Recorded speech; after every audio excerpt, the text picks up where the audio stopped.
NCERT video में आपका स्वागत है। आज हम पढ़ने जा रहे हैं पाठ 13 पेड़ों की अम्मा थिमक्का। आइए शुरू करते हैं पाठ 13 पेड़ों की अम्मा थिमक्का। ये श्रीमती थिमक्का हैं। थिमक्का को अम्मा और वृक्ष माता के नाम से भी जाना जाता है। इनका जन्म कर्नाटक के तुमकुरु जिले में हुआ था। ये कर्नाटक में ही रहती हैं। पिछले 80 वर्षों से थिमक्का सड़कों के किनारे पौधे लगा रही हैं। पैसे की कमी के कारण अम्मा ने आरंभ में एक खान में श्रमिक के रूप में काम किया था। थिमक्का सालू मर्दा थिमक्का के नाम से भी जानी जाती हैं। सालू मर्दा कन्नड़ भाषा में पेड़ों की पंक्ति को कहते हैं, अतः उन्हें इस नाम से भी जाना जाता है। थिमक्का हुलिकल और कुदूर के बीच स्थित 45 किलोमीटर लंबे राजमार्ग पर लगभग 385 बरगद के पेड़ लगाने के लिए विख्यात हैं। इन पेड़ों के कारण राजमार्ग अत्यंत रमणीय और सुसज्जित लगने लगा। इसके अतिरिक्त उन्होंने अनेक स्थानों पर पेड़ लगाए जिनकी संख्या 8000 से अधिक है। इनसे पर्यावरण को बहुत लाभ हुआ। इस कार्य में उन्हें उनके पति ने भी पूरा सहयोग दिया।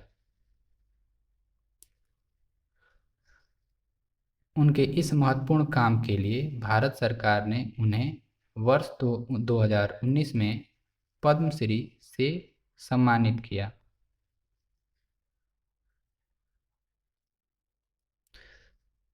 इनकी उम्र 107 वर्ष है। आज भी ये अपने अच्छे कार्यों में सक्रिय हैं। थिमक्का को भारत के कई वनीकरण कार्यक्रमों में आमंत्रित किया जाता है। अपने जीवन में अनेक कष्ट उठाने के उपरांत भी समाज के लिए उपयोगी कार्य करने वाली थिमक्का का व्यक्तित्व सभी के लिए आदर्श है। अभाव में भी केवल अपनी निष्ठा और श्रद्धा के बल पर किस प्रकार सामाजिक कार्य के लिए स्वयं को समर्पित किया जा सकता है, इसका एक उत्कृष्ट उदाहरण है थिमक्का। बातचीत के लिए एक पेड़ हमारे किस किस काम आते हैं। तो पेड़ों से हम किस किस काम आते हैं, पेड़ हमारे किस किस काम आते हैं, इसके बारे में बताएं। तो पेड़ हमारे लिए लकड़ी देते हैं, शुद्ध हवा देते हैं, छाह देते हैं।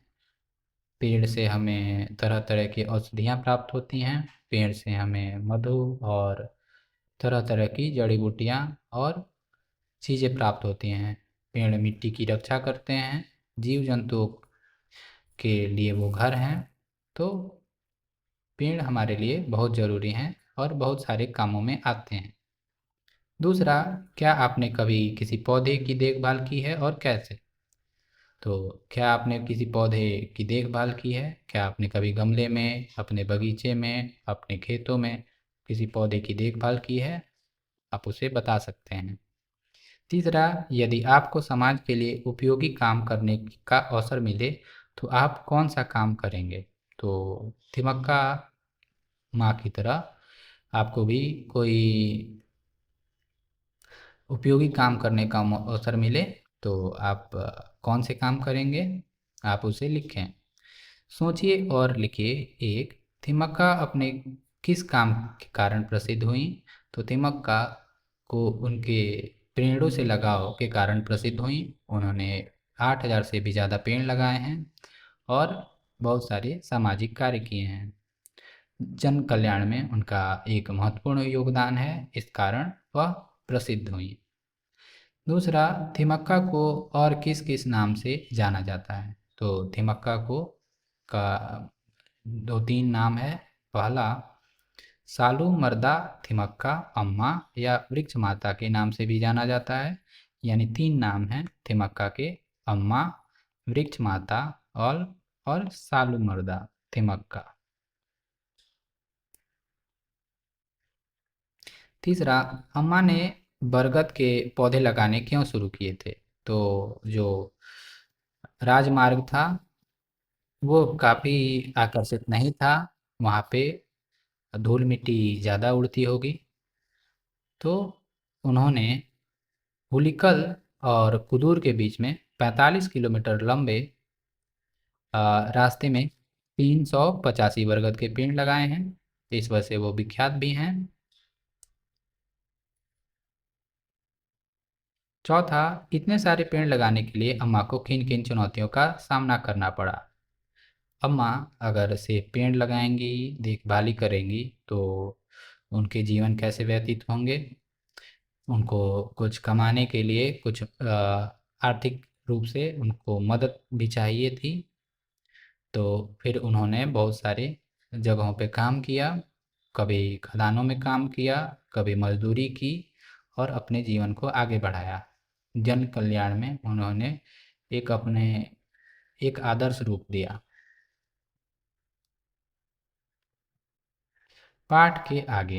एक, यदि आपको थिमक्का अम्मा का परिचय देना हो तो आप कैसे देंगे? थिमक्का अम्मा जिन्हें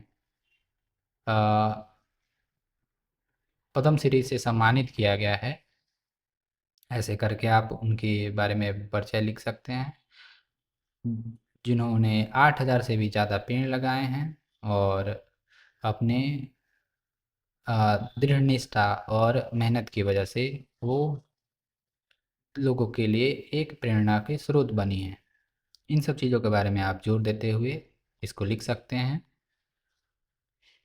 दूसरा, यदि आपको अम्मा के काम में उनकी सहायता करने का अवसर मिले तो आप कैसे करेंगे? तो अम्मा को आप मदद करेंगे पेड़ पौधों को पानी देने में, देखभाल करने में और लगाने में।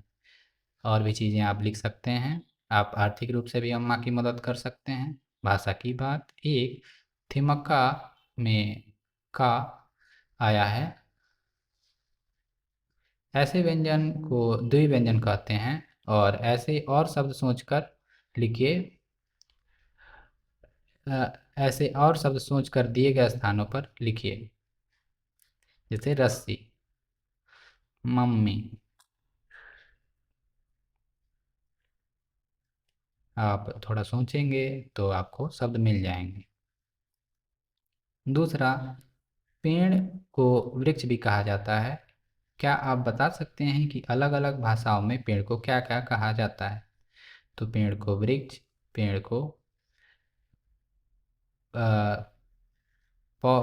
पेड़ को तरु, ये पेड़ का परिभाषी है। पेड़ को वृक्ष भी कहा जाता है। और भी आप पता करें और लिखें।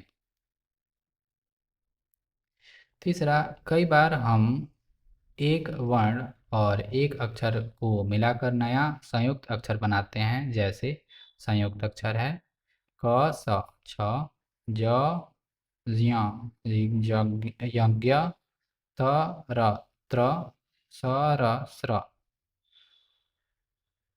उदाहरण, क्षमा, दक्ष, पक्ष, ज्ञान, विज्ञान, आज्ञा, पत्र, चित्र, मित्र, श्रम, आश्रम, श्रमिक।